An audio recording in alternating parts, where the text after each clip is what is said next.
I want you to picture a scene, and it's actually deeply unsettling in its quietness. It's the dead of night, like nearly midnight. Right. And there's a 13-year-old boy lying flat on his stomach in bed, but he isn't sleeping. He has the blankets pulled tightly over his head, pitched like a makeshift tent. Just completely hidden away. Exactly. He's gripping a flashlight in one hand, and with the other, he's moving an eagle feather quill down the pages of a heavy, leather-bound book. He is literally hiding in his own bedroom just to do his homework. Which is just such a powerful image of isolation. It really is. And the essay he's writing is titled, Witch Burning in the 14th Century Was Completely Pointless Discuss. Yeah, the irony there is just, it's thick. Oh, it's darkly ironic, considering his current living situation, Yeah. He is trapped in a house where his very existence is treated as a shameful, dangerous abnormality. Yeah. This isn't just a kid doing homework. This is Harry Potter, and he is desperate for any connection to his true home, to the world where he actually makes sense. And that desperation is the core of what we're looking at today. Right, because what happens when that desperate need for connection coincides with the sudden, terrifying realization that a mass murderer is actively hunting him down? So today, we are diving deep into the source material, specifically the first several chapters of Harry Potter and the Prisoner of Azkaban. We've got the text, the cover blurbs, the original illustrations. A lot of really rich material. So much. And our mission today isn't just to recap the plot. We want to pull apart the psychological pressure cooker of Harry's third year. We're examining the sudden, violent intrusion of adult fears into a young person's life and how systemic trauma physically manifests through things like dementors. Framing it around that psychological pressure cooker is really the only way to truly understand the mechanics of what happens next. Right. What we are examining today is the complete systemic collapse of childhood innocence. The text we're looking at isn't just like a sequence of magical events. No, not at all.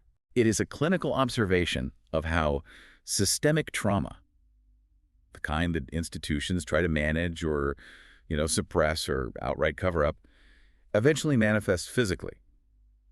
We are looking at a narrative where the protagonist is fundamentally isolated. And not just physically isolated at Privet Drive. Right. Exactly. Psychologically isolated, too. The adult world repeatedly fails to provide actual safety, offering only the illusion of it. So let's start at that baseline of isolation, because without understanding the absolute deprivation of number 4, Privet Drive, the rest of his reactions seem, well, completely disproportionate. Right, they'd seem like overreactions. Yeah. The Dursleys are not merely unpleasant. They are engaged in this relentless campaign of ideological starvation. They've locked away his wand, his broomstick, his cauldron. Everything that makes him who he is. Everything. They're enforcing a reality where his core identity must be entirely repressed. You look at him under those blankets, and he is essentially holding his breath, trying to be invisible. So, what does that level of identity suppression do to a teenager's nervous system? Well, it creates an unsustainable internal environment. The Dursleys operate on a philosophy of absolute denial. They live in terror of the unpredictable, which is, of course, what magic represents to them. Well, absolutely. Total loss of control for them. Right. So by forcing Harry to suppress his identity, they aren't just asking him to be quiet. They are demanding the complete erasure of his reality. Which is incredibly damaging. It is. When a developing adolescent, especially one who carries the immense pre-existing trauma that Harry does, is subjected to that degree of emotional and psychological starvation, the body and the mind begin to look for ways to defend themselves. You are essentially building a bomb. A bomb. That's a terrifying way to put it, but it's accurate. The repression creates a kinetic energy that has literally nowhere to go. And you can feel that kinetic energy really humming in the background when you looked at the midnight arrival of the 3 owls bringing his birthday gifts. Oh, the gifts are fascinating. Right. He's 13, and this is the first time he's ever received birthday presents from his friends in the mail. But look at the subtext of what he actually receives. All very telling. From Ron, he gets a pocket sneakoscope, which is this glass spinning top that lights up when untrustworthy people are around.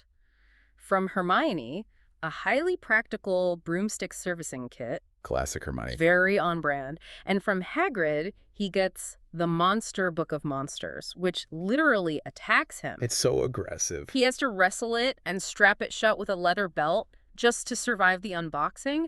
How do these objects function beyond just being cool magical artifacts? They are the physical manifestations of the world he is tethered to, but more importantly, they are psychological primers for the reader and for Harry. Hermione's gift represents the illusion that magic can be managed, Yeah. that it can be maintained and controlled through logic and care. Right, just follow the instructions and you're safe. Exactly. Hagrid's gift acts as a stark counterpoint. It is a violent reminder that the magical world is inherently feral, dangerous, and untamed. You can't simply read about magic. Sometimes you literally have to wrestle it to the ground. That makes so much sense. And what about the sneakoscope? The sneakoscope is, it's the most crucial of the three. It introduces the abstract concept of hidden danger. Oh, because Ron mentions in his letter that his brother Bill called it rubbish, right? Yes. Ron says it kept lighting up during their family trip in Egypt, so Bill just dismissed it as a cheap prank. But structurally, this object injects paranoia directly into the narrative. It establishes a rule. Right. The rule is that danger is present even when it is not visible. It is an objective measure of threat in a subjective, deeply unreliable environment. It basically tells us that the baseline of safety is already compromised. Wow, you brought up Egypt, which connects perfectly to the newspaper clipping Ron sends. Arthur Weasley won the grand prize galleon draw, and the whole family is pictured waving furiously in front of a pyramid. The contrast there is just brutal. It's devastating. Think about it. You have Harry sitting alone in a dark room in Surrey, using a belt to subdue a biting book so he doesn't wake up his abusive uncle. Yeah. And he's looking at a photograph of 9 people who are chaotic, poor, but incredibly joyful and united. It highlights the vast emotional void in Harry's life. Hmm. The Weasley family functions as the idealized magical home that Harry was violently robbed of. Right. And he loves them. He does. He feels genuine happiness for them. But visually, the photograph serves as a mirror, reflecting his own profound isolation. It emphasizes that he does not belong to attack. He is an outlier. He's entirely on his own. And it's precisely into this pressurized, lonely void that the ultimate catalyst is dropped. Aunt Marge. Yes. Aunt Marge. She arrives for a week-long visit, and the atmosphere in the house goes from suffocating to actively toxic. I mean, she treats Harry with less dignity than the bulldog she breeds. Less. She lets her dog, Ripper, drink tea from her saucer while she hurls these vicious, calculated insults at Harry. But Harry just sits there and takes it. He has to. Right. He actively swallows the abuse because Uncle Vernon has weaponized a permission slip. If Harry acts normal, whatever that means, Vernon will sign the form allowing him to visit Hogsmeade with his friends. It's basically a hostage negotiation. It is a textbook example of coercive control. The permission slip represents autonomy, it represents inclusion with his peers, and a tangible piece of freedom. It's his lifeline to the magical world. Exactly. Harry is willing to endure severe emotional degradation to secure that freedom.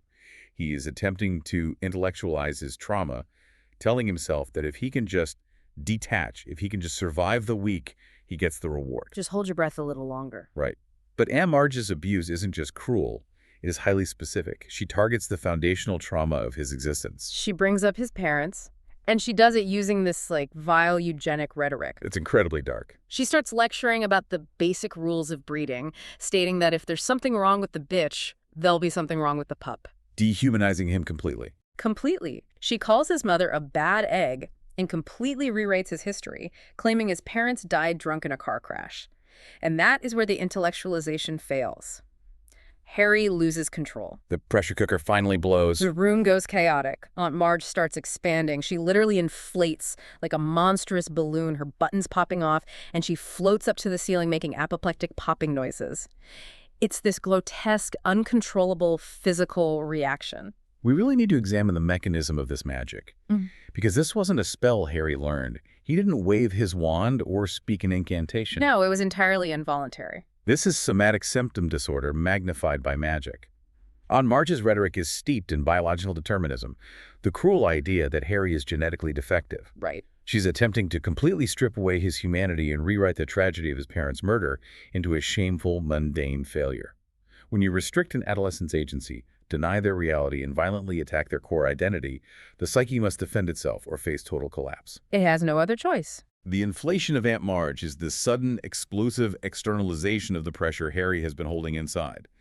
His subconscious simply refused to contain the lie any longer. I want to challenge how we categorize this explosion, though. Okay, let's hear it. Because on the surface, a teenager screaming, "Shut up," and storming out of the house is pretty standard adolescent behavior. We see teenagers act out all the time when they feel repressed. So why should we view blowing up his aunt and pointing a wand at his uncle as a profound trauma response rather than just a kid throwing a massive, magically enhanced temper tantrum?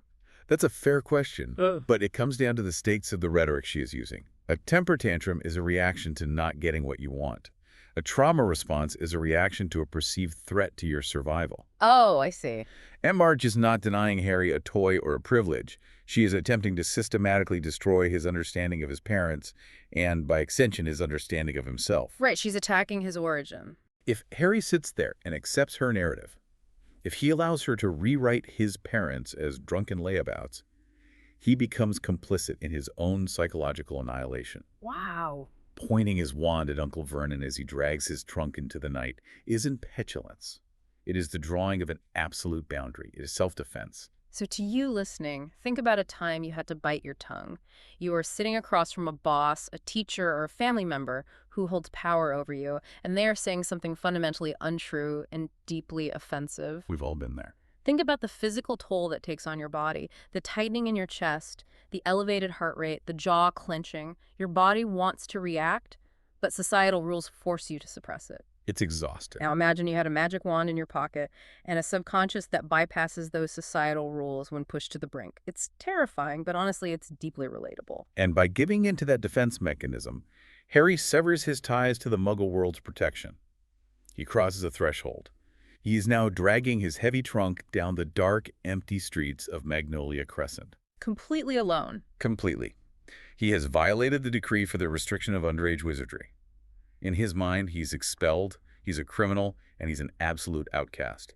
He has traded the suffocating safety of his prison for the terrifying vulnerability of freedom. And the vulnerability is immediate. He sits down on a low wall in the dark and he feels that visceral prickling on the back of his neck.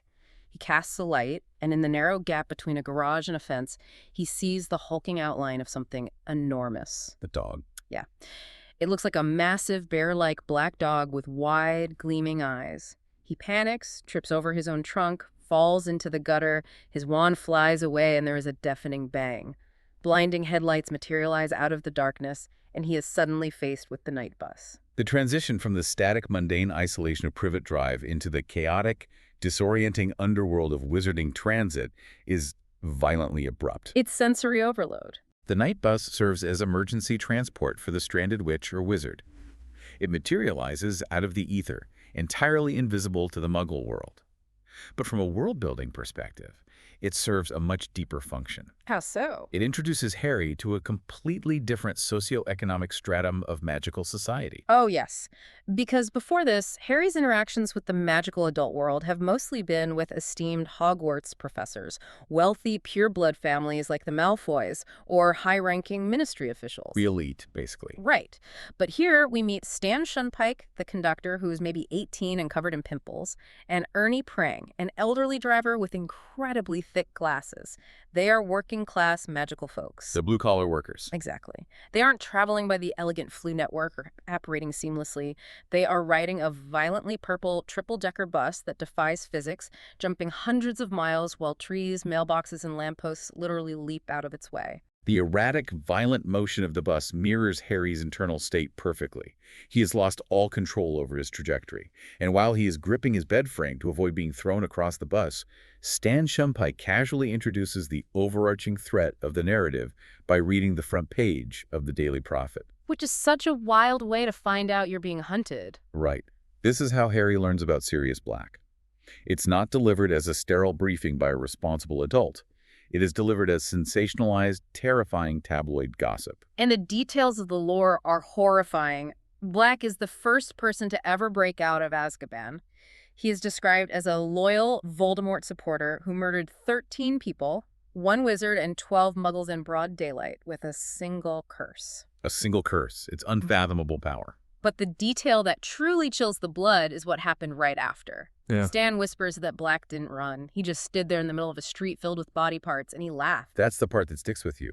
And when the Ministry hit squad arrived, he went quietly, still laughing. The cover blurb of our source text even notes that the Azkaban guards heard him muttering in his sleep, "He's at Hogwarts. He's at Hogwarts." The image of the laughing murderer introduces a distinct type of psychological horror. It's just a complete detachment from humanity and morality. The total lack of empathy. Exactly.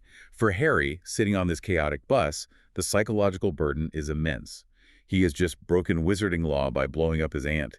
He is projecting his own perceived criminality onto the situation, terrified that he is going to be thrown into the exact same fortress that this laughing psychopath just escaped from. He thinks he's done for. He fundamentally misunderstands his own value to the wizarding establishment. Which makes his arrival at the Leaky Cauldron so bizarre. The bus violently skids to a halt in London, and Harry steps off expecting to be handcuffed by Aurors. Right, he thinks the game is up. Instead, he literally bumps into Cornelius Fudge, the Minister of Magic. Fudge is the highest political executive in their world. And instead of arresting Harry, Fudge treats him like fragile porcelain. It's completely jarring. He buys him tea and crumpets. He casually mentions that they sent a team to puncture Aunt Marge and modify her memory, brushing off the underage magic entirely. Fudge actually laughs it off, saying, "We don't send people to Azkaban just for blowing up their aunts." Such a strange reaction. He sets Harry up with a private room in the pub and just mildly asks him not to wander out into Muggle London. The dissonance here is profound. Fudge's reaction is so wildly disproportionate to the rigid rules Harry has been taught to fear. Why is the Minister of Magic personally acting as a caseworker for a minor underage magic infraction? Right. It immediately signals to the reader, and slowly to Harry, that the political establishment is in a state of absolute panic. They aren't showing leniency out of kindness. They are trying to manage a crisis. Yeah. Okay, let's unpack this because I see a massive political cover-up happening right in front of us. To put it in perspective, it's like the mayor of a major city personally showing up at a police precinct at 2 a.m. to pardon a teenager for throwing a rock through a window simply because the kid is a famous celebrity. That's a great analogy. Right. Is Fudge protecting Harry out of a genuine sense of duty and care for an orphan child? Or is this pure, cynical, political self-preservation? Because if the minister loses the boy who lived to a mass murderer while under his watch, his career is over. It is entirely cynical and rooted in self-preservation. Look at Fudge's dialogue. It is laced with nervous energy. He mutters things about the present climate and how they don't want to lose Harry again. He's terrified. Fudge is an administrator. He's a politician who values the optics of control far more than the reality of safety. The ministry has already suffered a catastrophic humiliation with Black escaping Azkaban. Unprecedented humiliation. If Harry Potter, the ultimate symbol of hope and resilience in their society, is murdered by Voldemort's right-hand man, the public's faith in the government would evaporate overnight. Fudge does not see a vulnerable 13-year-old boy sitting across from him. He sees a high-value political asset that must be secured to maintain the illusion of government competence. And to secure that asset, Fudge confines him. He tells Harry to stay in Diagon Alley. So Harry transitions from a solitary flight in the dark into this bustling, sunlit, societal microcosm. It's quite a shift in tone. For a few weeks, he actually experiences an idyllic existence. He lives independently at the Leaky Cauldron. He wanders the cobbled streets, doing his homework outside Florian Fortescue's ice cream parlor while getting free Sundays. Living the dream, really. He spends hours staring through the window of quality Quidditch supplies, coveting the Firebolt, this state-of-the-art racing broomstick that accelerates 250 miles an hour in 10 seconds. It's like a teenager staring at a Ferrari. He feels safe, he feels happy, and he feels entirely in control of his days. But that feeling is entirely artificial. It is the illusion of safety constructed out of consumerism and daylight. Daylight and free ice cream. Exactly. The Firebolt is deeply symbolic here. It represents the ultimate freedom, the ability to fly away from any danger at unimaginable speeds. It is exactly what Harry desires, but it is financially and practically out of his reach. He can look, but he can't have it. He is enjoying the sights and sounds of the wizarding economy, but fundamentally he is living in a gilded cage. He is not allowed to leave the alley. The ministry is keeping him in a holding pen. The danger hasn't vanished. It is simply waiting beyond the brick wall. The illusion of that safety begins to fracture the moment his inner circle arrives. Ron and Hermione show up, and immediately conflict is introduced. The dynamic shifts instantly. They go to the magical menagerie because Ron's rat, Scabbers, is looking terrible. He's losing weight, he's lost a toe, he seems deeply unwell. The shop is smelly, noisy, and packed with strange creatures. And suddenly, this massive, bow-legged, grumpy ginger cat named Crookshanks launches himself off a cage and ruthlessly attacks Scabbers. Total chaos. Ron is furious, but Hermione turns around, buys the cat, and brings it right back into their group. The introduction of Crookshanks and Scabbers is masterful foreshadowing, but structurally, it serves to introduce a predator-prey dynamic directly into the core trio's safe space. Oh, I hadn't thought of it like that. Crookshanks is immediately hostile to Scabbers, operating on an instinct that senses something fundamentally wrong or unnatural about the rat. This dynamic perfectly mirrors the macro plot of Sirius Black hunting Harry, but it places the tension right inside Harry's inner sanctum. The safety of the group is fractured from within by instinctual aggression. The fracturing reaches its breaking point that night back at the Leaky Cauldron. Harry is wandering the dark hallways and accidentally overhears Mr. and Mrs. Weasley having a fierce argument in the parlor. This is such a pivotal scene. This is the pivot of the entire narrative. Mr. Weasley shatters the illusion. He reveals that Sirius Black didn't just escape Azkaban to cause chaos. He escapes specifically to find and murder Harry, believing that killing Harry will pave the way for Voldemort's return. It's a targeted assassination plot. Yes. Mr. Weasley heard Black muttering, "He's at Hogwarts," in his sleep. The threat is targeted, precise, and imminent. This scene places the immense burden of truth squarely onto the narrative. The adults are debating Harry's fate behind closed doors, representing two wildly different philosophies on how to handle childhood trauma. They are completely polarized. Mrs. Weasley argues with deep passion that Harry should absolutely not be told. Her exact position is that Harry is happy not knowing, and that burdening a child with an active death threat right before he goes back to school is cruel. She represents the maternal sheltering instinct, the desire to preserve whatever fragments of childhood innocence remain. Okay, I have to aggressively challenge Molly's perspective here. I completely side with Arthur Weasley. Why is that? Withholding the truth from a teenager who is actively being hunted seems functionally negligent. Think about how this applies to the real world, when adults debate hiding a serious illness or a dangerous societal event from a teenager. Isn't her ignorance is bliss approach actively endangering him? Well, she thinks she's keeping him sane. But if Harry doesn't know he is the specific target, he is going to act like a normal teenager. He might sneak out of the castle. He might go looking for adventure. By hiding the truth, she isn't protecting him. She is disarming him and sending him blindfolded into a war zone. I see why you look at it that way from a tactical standpoint, but I strongly disagree. We have to look at this through the lens of developmental psychology. Okay. Harry is 13 years old. Mm. He has already endured severe, compounding trauma. Molly isn't just being a naive, overprotective mother. She is trying to prevent a complete psychological collapse. You think knowing would break him? Layering a constant, inescapable death threat onto a child's psyche can induce paralyzing hypervigilance. The cognitive load of knowing a mass murderer is specifically coming to kill you makes it impossible to function, let alone focus on education or social development. She isn't just protecting his feelings. She is trying to protect the structural integrity of his mind. But Arthur recognizes that the environment is already compromised. He says, "I don't want to make him miserable. I want to put him on his guard." Arthur understands that the adults cannot guarantee a sterile, safe environment. Yes, Arthur's philosophy is rooted in agency. He recognizes that ignorance assumes the adults have perfect control. Which they clearly don't. Right. Fudge couldn't stop the breakout, and the Ministry cannot locate Black. Arthur respects Harry as an active participant in his own survival. He believes that informed vigilance is the only ethical choice when the institutional safety nets have completely failed. It is a profound debate. And to you listening, think about how you handle giving bad news to people you care about. Do you try to absorb the anxiety yourself to protect them, or do you hand them the harsh facts so they can defend themselves? It's a dilemma we all face at some point. Harry, hiding in the shadows, absorbs this truth. And the next morning, armed with the terrifying knowledge that he is the prey, he boards the Hogwarts Express.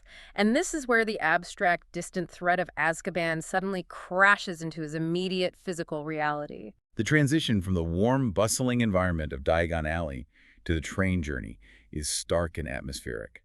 The Hogwarts Express is traditionally framed as a place of joy, the joyous threshold between the mundane and the magical. Usually it's full of candy and jokes. Right.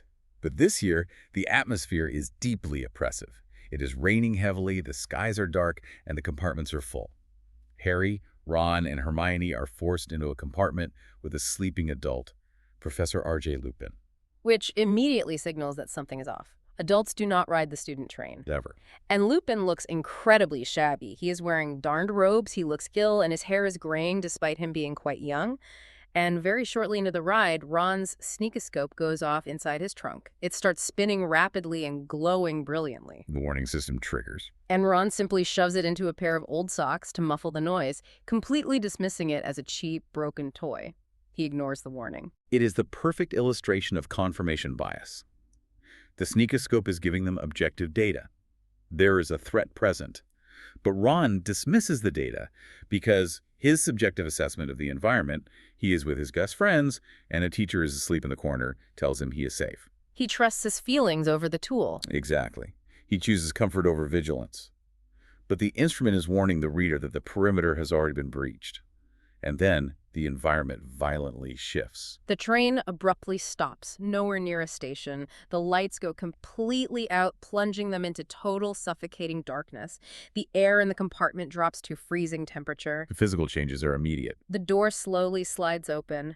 Standing in the doorway is a towering such concealed in a cloak. The text focuses on these horrifying sensory details.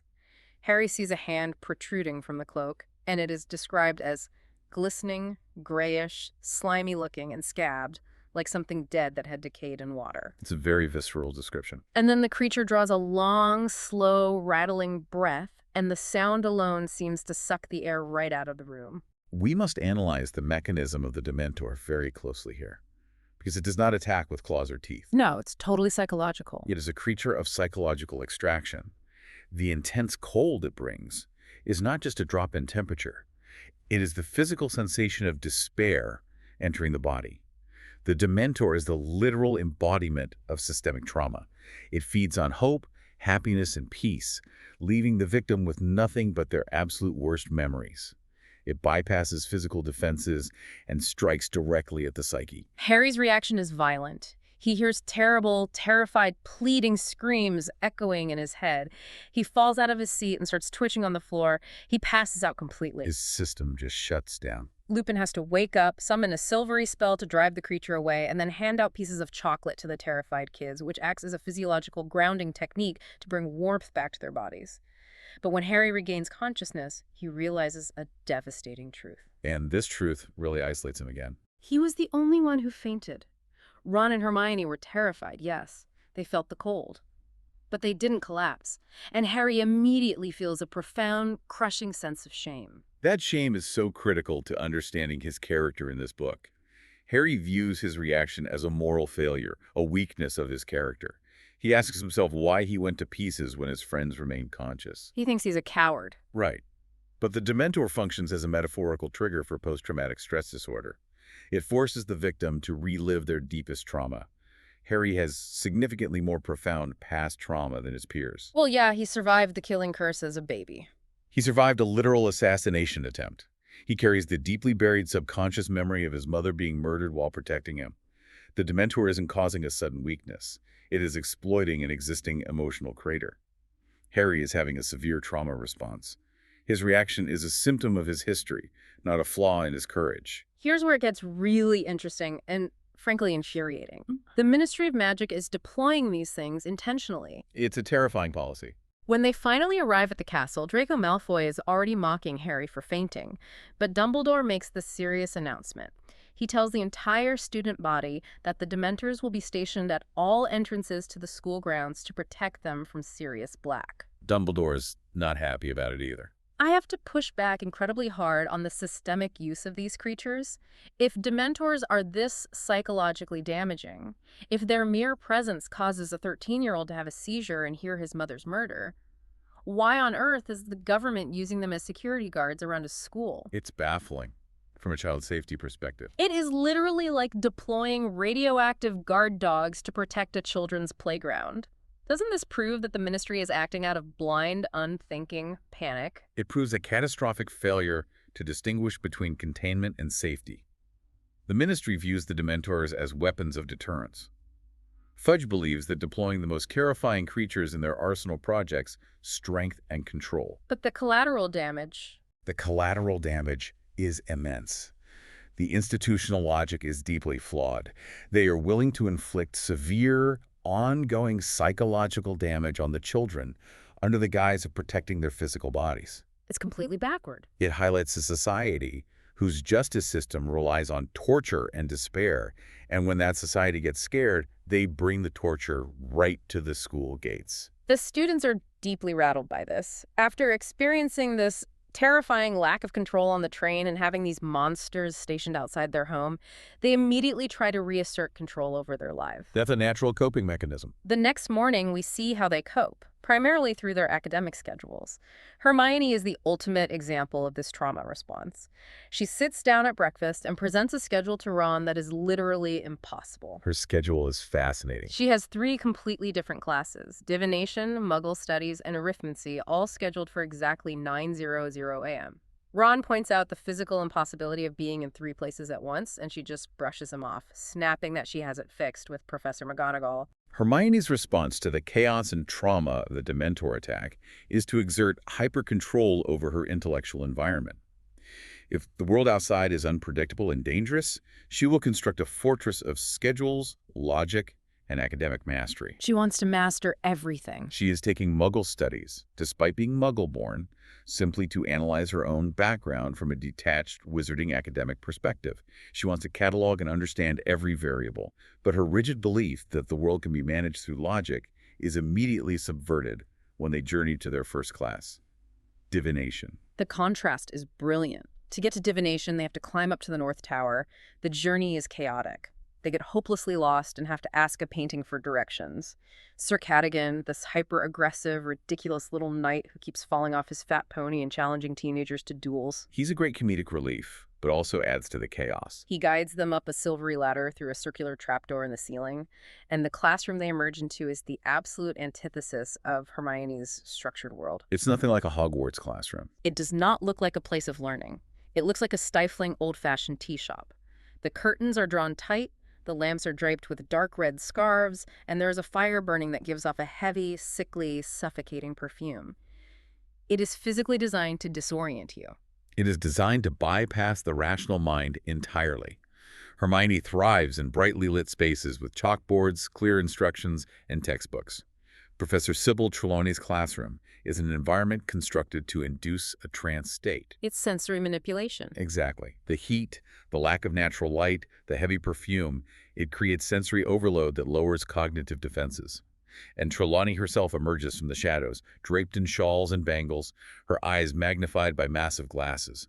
Where Hermione preaches agency and intellectual rigor, Trelawney preaches absolute, inescapable fatalism. Trelawney sets the tone immediately. She tells the class, if you do not have the sight, there is very little I will be able to teach you. Books can take you only so far. Which is Hermione's worst nightmare. You can just picture Hermione vibrating with rage at the idea that books are useless. But then Trelawney begins her process. How does she actually operate? She starts firing off these rapid, ominous predictions at specific students. She singles them out. She tells Neville his grandmother might be ill.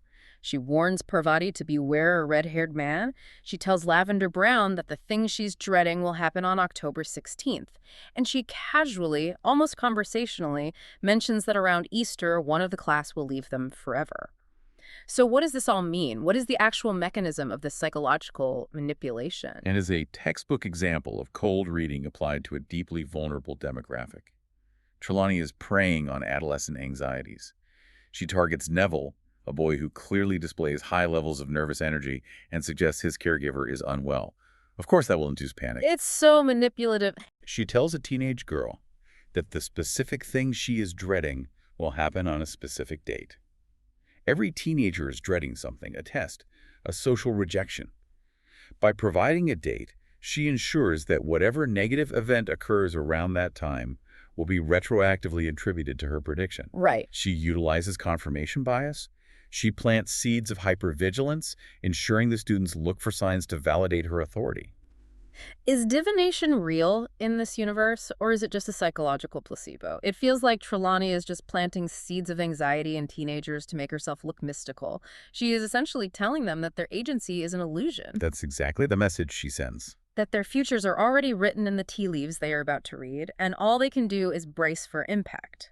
For Harry, who is already buckling under the weight of the Dementors and the threat of Sirius Black, this is devastating. Exactly. The narrative transitions seamlessly from the physical and emotional extraction of the Dementors to the intellectual extraction of divination. Wow, that's a great way to phrase it. The Dementors rob Harry of his past by forcing him to relive his worst trauma. Trelawney steps into the void left behind and attempts to rob him of his future by insisting his doom is preordained. Between the Ministry's terrifying security measures and Trelawney's fatalism, Harry is being told from every angle that he has no control over his own survival. It is wave after wave of anxiety.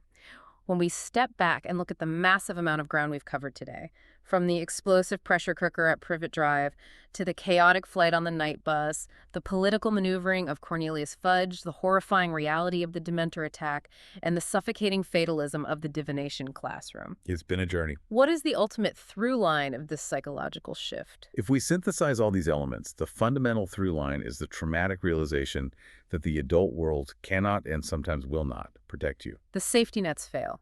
Harry is learning that institutions are flawed and often prioritize their own preservation over individual safety. He learns that the methods adults use to enforce security, like the Dementors, can be more damaging than the villains they are supposed to guard against. The radioactive guard dogs. Exactly. The safety he thought he had found in the magical world is an illusion. He is stepping into a reality where he must navigate dark omens, heavy truths, and systemic failures, relying entirely on his own resilience and the fragile support of his friends. It is an incredibly heavy burden for a 13-year-old to carry. Thank you for walking through this intricate psychological landscape with me. It was my pleasure. To you listening, as we wrap up this exploration of Harry's third year, I want to leave you with one final thought to mull over. We know Sirius Black was locked in a cell in Azkaban for 12 years, a literal prisoner. But when you look at Harry's life right now, confined to Diagon Alley by the Minister of Magic, flanked by soul-sucking Dementors at his own school gates, haunted by omens of death in his teacup, and forced to hide under his blankets with a flashlight just to read a book, you have to wonder, is Harry Potter becoming a prisoner of his own protection?